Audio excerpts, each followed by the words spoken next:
Okay, back with Chapter 16, Part 2. Bertolt set about making more tea, whilst Darkus told his uncle about Baxter falling out of Humphrey's trouser legs, discovering Beetle Mountain, and being kidnapped by the neighbours and then rescued by the beetles.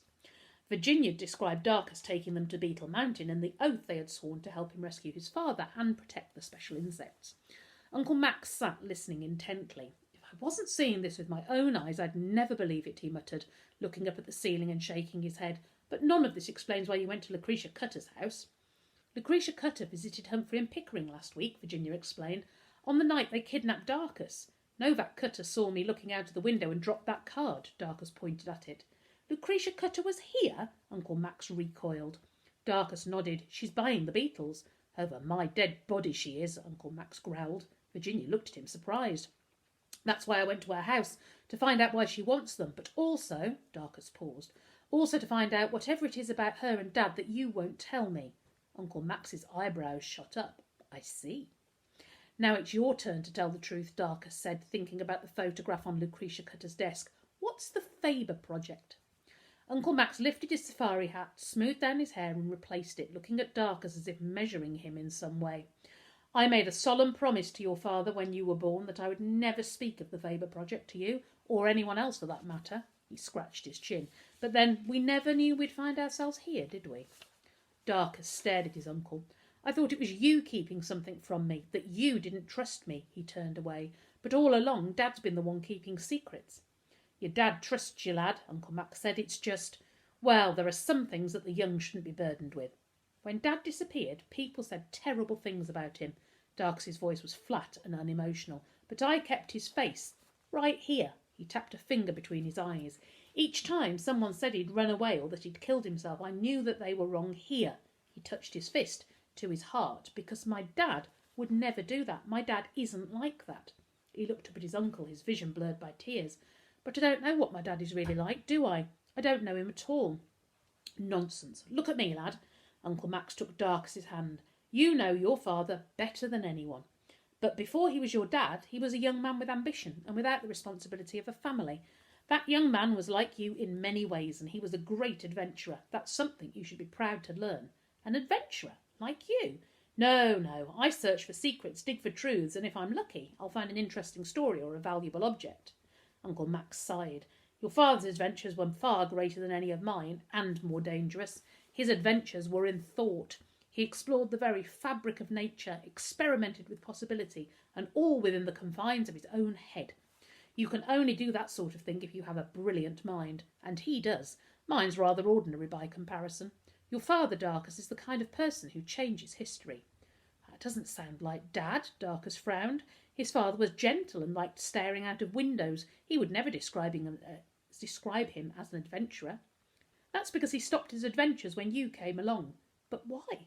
Adventures are dangerous, Darkus, and villains are real." Uncle Max seemed to grow older as he spoke. "Ideas are powerful, and there are people who will exploit even the most charitable idea for power or money. The greedy stop at nothing to satisfy their appetites, with no thought to the devastation or destruction it causes." He sounded angry. "That's not a world in which your father wanted to raise a family." "Dad gave it up to have me, in a manner of speaking." Uncle Max rested his chin on his hands. "Barty was an entomologist, a genius with arthropods. He specialised in coleoptera. Beetles were his passion, and because of his great skill in observing and understanding insects, Professor Appleyard invited him to be one of the esteemed scientists working on the Faber project." "An entomologist?" Uncle Max nodded. "The Faber project had a bold remit to see if it was possible to reverse the damage humans had done to the planet by harnessing the power of insects." "The power of insects," Bertolt whispered in awe. "Is that possible?" "The sad fact is the number of insects is in decline. As we destroy their habitats, so we destroy their species. But we desperately need them. If all the mammals on the planet were to die out, the planet would flourish. But if all the insects disappeared, everything would very soon be dead." Led by Professor Appleyard, the Faber project explored the possibility of setting up global insect farms to breed species of insect that would boost pollination, naturally control pests, cutting down the use of pesticides, provide humans with food, and deal with human and animal waste. The dung division," Virginia sniggered. "Esme was part of that team. That's how your father met her." "Mum was a scientist?" Darkus was flabbergasted. "She was a damn fine ecologist," Uncle Max said. He shook his head with a sad smile. Your father was working with a geneticist to see what could be achieved by tampering with the genetic makeup of beetles. Lucretia Cutter, Darkus spat.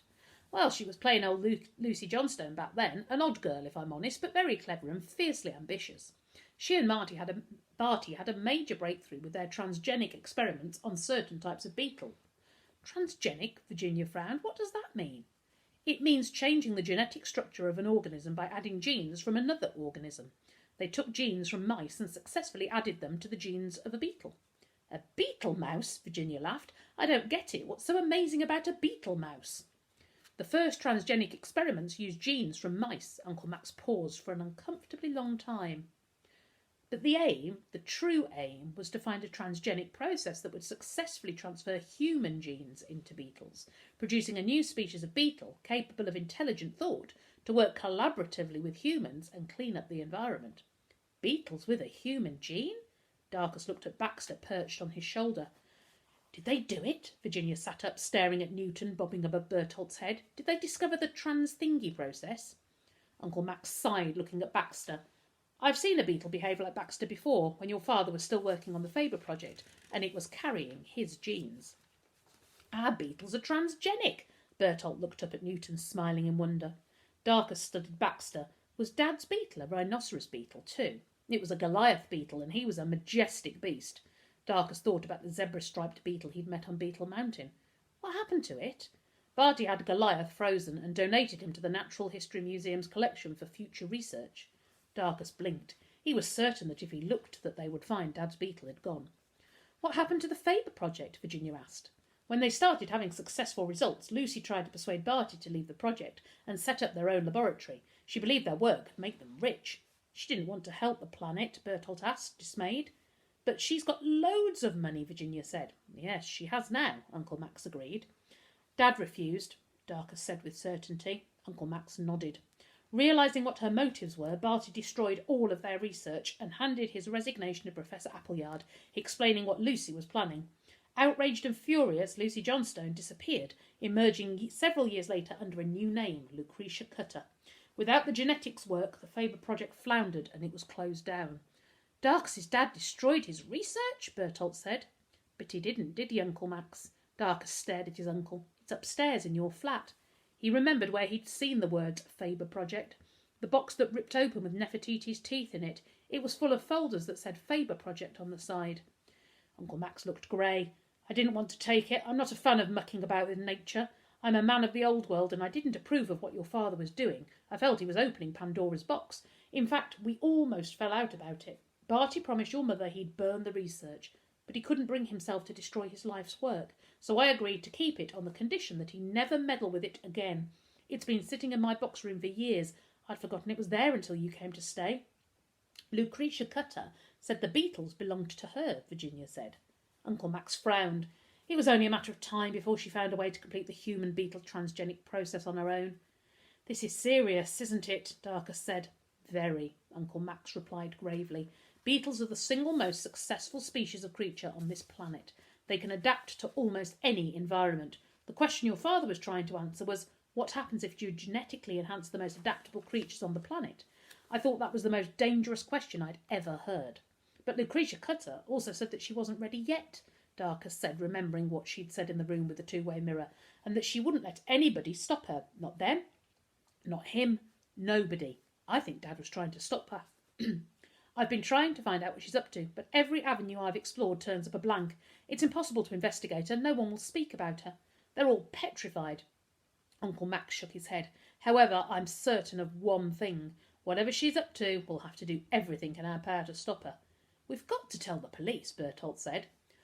The police are astonishingly uninterested in investigating any of the leads I have provided them with. But why? Bertolt asked. Because someone is exerting their power and making sure that Barty's disappearance is not looked into. Lucretia Cutter, Virginia snarled. And if she thought that we knew where Barty was, she'd move him immediately, and we'd never find him, Uncle Max said. So we have to tread very carefully. We can't trust anyone but each other. Darkus looked at Virginia and Bertolt. We have a plan to rescue Dad. Really? Uncle Max smiled. I hoped you might. Care to share it with me? Baxter rose up from his perch on Darkus's shoulder and hovered beside the boy's face, his elytra lifted high, his soft wings vibrating like a hummingbird's. "We'd love to," said Darkus. "But first I need to go home and get 2 bottles of champagne," Bertolt said, climbing to his feet. Darkus smiled at his uncle's surprised expression. "It's all part of the plan."